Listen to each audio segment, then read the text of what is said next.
twendeni zetu. Amina. Tuketi wapendwa.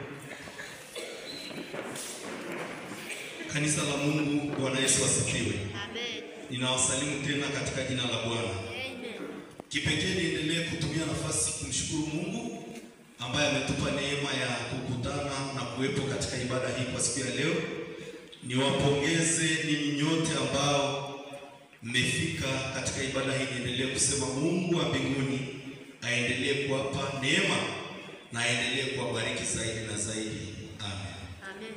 Leo tunaongozwa na kichwa kinachosema Mungu mmoja, Baba, Mwana na Roho Mtakatifu.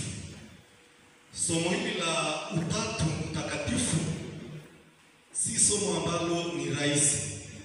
Hata tulipokuwa tunasoma chuoni, ili somo la utatu linahitaji sana ufahamu hali ya juu, sawa na somo la Roho Mtakatifu.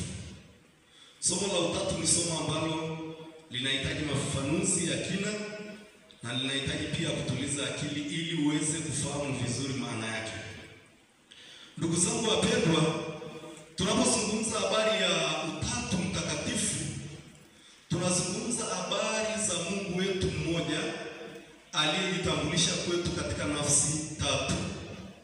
Mungu mmoja aliyejitambulisha kwetu katika nafsi tatu. Amejitambulisha kwetu kama Baba, yaani muumbaji, lakini akajitambulisha tena kwetu kama Mwana, yaani mkombozi au mwokozi, lakini akajitambulisha tena kwetu kama Roho Mtakatifu, yaani mtakasaji. Ili tuweze kufahamu vizuri kuhusiana na hili, maana hata katika ile imani ya Kikristo tunasema namwamini Mungu Baba, Mwana na Roho Mtakatifu. Katika imani tunakiri hili.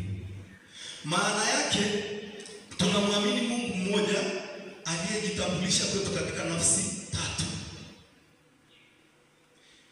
Au kwa maneno marahisi tunaweza tukasema kwamba ni Mungu mmoja katika utendaji wake.